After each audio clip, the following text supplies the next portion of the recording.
Hello મિત્રો, જય શ્રી કૃષ્ણ. આપ સૌનું સ્વાગત કરું છું મારા ચેનલની અંદર. કેનેડાની અંદર તમારે બી જો પીઆર લેવું છે તો અત્યારે આ વિડીયો તમારે ખાસ જોવો જોશે, કારણ કે લાસ્ટ સુધી જોશો તો તમને બી આખી વસ્તુ સમજાશે કે હવે તમારે કેનેડા પીઆર લેવું છે તો એના માટેની જે સરળ પ્રોગ્રામો જે બે ઓપન થવાના હતા એને રિગાર્ડિંગ જ અપડેટ છે. અને એની અંદર બી એક સારી અપડેટ જ છે, કારણ કે આપણે બી જ્યારે લાસ્ટ યરની અંદરથી આપણે જોઈ રહ્યા છીએ કે બે નવા પ્રોગ્રામ જે કોમ્યુનિટી પ્રોગ્રામ આરસીઆઈપી છે, એફસીઆઈપી છે, એ રીતે કેનેડા પીઆર આપવાની કોશિશ કરવાનું હતું. ફાઇનલી એના પ્રોસેસ ચાલુ કરી, એફસીઆઈપી આરસીઆઈપીના પ્રોગ્રામો રન કરવાનું સ્ટાર્ટ કરવા માટેની ડેટ્સ અનાઉન્સ કરી. હવે તો કે આ પ્રોગ્રામ્સની અંદર તમારે શું કરવાનું છે અને કઈ રીતે કરવાનું છે એ જાણી લેશો તો તમે બી જો એલિજિબલ થશો અને તમે પીઆર લઈ શકશો તો તમારા માટે ફાયદાકારક રહેશે. એ પહેલાં આપણે ચેનલ પર આગળ વધીએ એ પહેલાં જો નોટિફિકેશન ઓન રાખજો અને સબસ્ક્રાઈબ ન કરી હોય ચેનલ તો સબસ્ક્રાઈબ કરી દેજો. અને મેં તમને કીધું એ રીતના એડમિશન્સ ઓપન થઈ ગયા છે, ઉપર નંબર રિફ્લેક્ટ થઈ રહ્યો છે.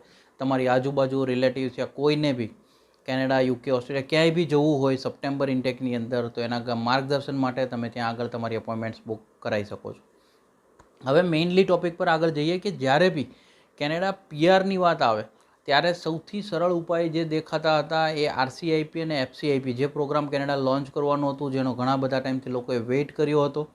ફાઇનલી આ પ્રોગ્રામ્સની અંદર એક એવું અનાઉન્સમેન્ટ કે જ્યાં આગળ તમારે આરસીઆઈપી અને એફસીઆઈપીના જે રજિસ્ટર્ડ એમ્પ્લોયર હોય એમનો જોબ ઓફર તમારે ગોતવાનો હતો. ત્યારે તમારે કન્ફ્યુઝન એ હતું કે આરસીઆઈપી, એફસીઆઈપી આ પ્રોગ્રામમાં એલિજિબલ થવું છે તો મારે કઈ કંપનીમાં એપ્લાય કરવું, મને કેમ ખબર પડે? તો ગવર્મેન્ટે ઓલરેડી આરસીઆઈપીનું લિસ્ટ બી ડિક્લેર કરી દીધું અને એફસીઆઈપીનું બી લિસ્ટ આવી ગયું છે. હું જે તમને કંપનીઓ કહું તમે નોટ ડાઉન કરો, તમે સીધી જ કંપનીઓને સર્ચ કરી અને ડાયરેક્ટ એપ્લિકેશન્સ કરી શકો છો, જેની અંદર હવે તમારે એ ગોતવાની જરૂર નહીં પડે કે તમે જે શોધ્યો છે એમ્પ્લોયર જે છે એ આરસીઆઈપી અંડરમાં યા તો એફસીઆઈપી અંડરમાં રજિસ્ટર્ડ છે કે નથી, કે આ બધા કન્ફ્યુઝનો તમારે ક્લિયર થઈ જશે. તમારે એક જ વસ્તુ કરવાની, રજિસ્ટર્ડ ઓલરેડી કંપનીનું લિસ્ટ જ ગવર્મેન્ટે તમને આપી દીધું છે, તમારે એમાં જ એપ્લાય કરવાનું.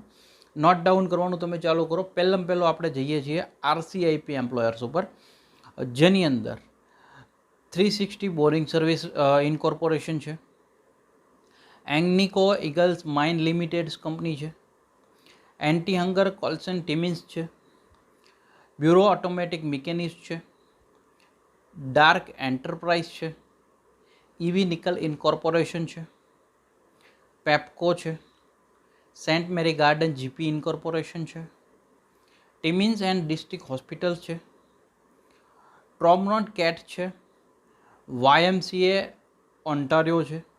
આનું આખું લિસ્ટ, કદાચ નામ થોડા કોમ્પ્લિકેટેડ છે કારણ કે ત્યાંની લેંગ્વેજ મુજબના છે, તો તમને કદાચ પ્રોનાઉન્સિએશન સમજમાં તકલીફ જો થતી હોય તો હું હેલ્પ માટે એવું કરીશ કે આનું જે લિસ્ટ છે ઓલરેડી સ્ક્રીન પર બી રિફ્લેક્ટ કરું છું, એમાં બી અમે લોકો નાખી દઈશું. ત્યારબાદ આપણે જો વાત કરીએ એફસીઆઈપી એમ્પ્લોયર્સની. એફસીઆઈપી એટલે કે ફ્રેન્કોફોન કોમ્યુનિટીની અંદર જે લોકોએ પીઆર લેવું છે એ લોકો માટે હમણાં લગભગ તમે ઇલેક્શન બાદ બી જ્યારે લિબરલ પાર્ટીનું ફર્સ્ટ એ કહેવાય કે એક વન ટાઈપ ઓફ કેવું કે એક અનાઉન્સમેન્ટ આવ્યું, એમાં બી એમણે કીધું હતું કે 12% વધારો કરવા જઈ રહ્યા છે નેક્સ્ટ યરની સુધીમાં. એફસીઆઈપી કોમ્યુનિટીઝને ક્યુબેકની બહારની વાત છે, 12% નંબર્સ વધારવા જઈ રહ્યા છે. એટલે ફ્રેન્કોફોન કોમ્યુનિટી ઉપર કેનેડાનું ફોકસ ધીરે ધીરે રહેવાનું જ છે. હવે તો કે આની અંદર અત્યારે ઓનલી એક એમ્પ્લોયરને જગ્યા આપવામાં આવી છે એફસીઆઈપીની અંદર. ફેરમેસ સેન્સોન લેટી કરીને એક કંપની છે, અને એક જ એમ્પ્લોયરને પરમિશન આપવામાં આવી છે. બંને લિસ્ટ હું સ્ક્રીન પર બી હમણાં રિફ્લેક્ટ કરી દઉં છું, શોર્ટ બી લઈ શકો છો અને તમે લોકો એમાંથી બી જોઈ શકો છો. આની અંદર એલિજિબલ થવા માટે બી એ જ 5 ક્રાઇટેરિયા: એજ, એજ્યુકેશન, એક્સપિરિયન્સ, તમારી લેંગ્વેજ એબિલિટી અને તમારો એક્સપિરિયન્સ કેટલો છે એટલો, એટલે કે 1560 કલાકનો 1 યરનો એક્સપિરિયન્સ કોમ્યુનિટીનો. ત્યારબાદ એજ્યુકેશનની જો વાત કરીએ તો ઇક્વિવેલન્ટ ઓફ મિનિમમ કેનેડિયન ડિપ્લોમાનું તમારે ક્રેડેન્શિયલ કરેલું હોવું જોઈએ. ફંડ્સની જો વાત કરીએ તો રિક્વાયર ફંડ્સના વિડીયો ઓલરેડી મેં ચેનલ પર આપ્યા છે.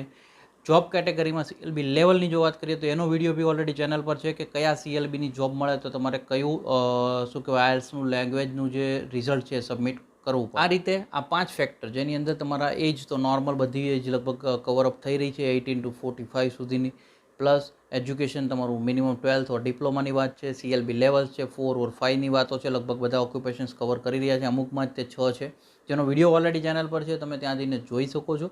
આ સાથે જ તે એ વસ્તુ બી તમે જોઈ શકો છો કે તમારે ટિયર કેટેગરીઝ કઈ કઈ ડિમાન્ડ છે અને કયા કયા પ્રોવિન્સમાં છે, જેના વિડીયો બી ઓલરેડી ચેનલ પર છે. એ કેટેગરી મુજબ તમારે ઓફર લેટર માટે એપ્લાય કરવાનું છે. ટિયર કેટેગરીઝ ખાસ ચેક કર્યા બાદ જ એપ્લાય કરજો અને તો જ તમને આનો ફાયદો મળી શકશે. હવે અમે લોકોએ બને એટલી સરળ ભાષામાં આખી એક માહિતી તમારા સુધી પહોંચાડવાની કોશિશ કરી છે. જો તમને અમારી કોશિશ સારી લાગી હોય તો એક લાઇક કરી દેજો. મેક્ઝિમમ લોકો સુધી વિડીયો સ્પ્રેડ કરવાનું ના ભૂલતા, because spread education, support education. આપણે ઓલવેઝ એજ્યુકેશનને સપોર્ટ કરતા રહીએ. Thank you so much. જય હિન્દ, જય ભારત.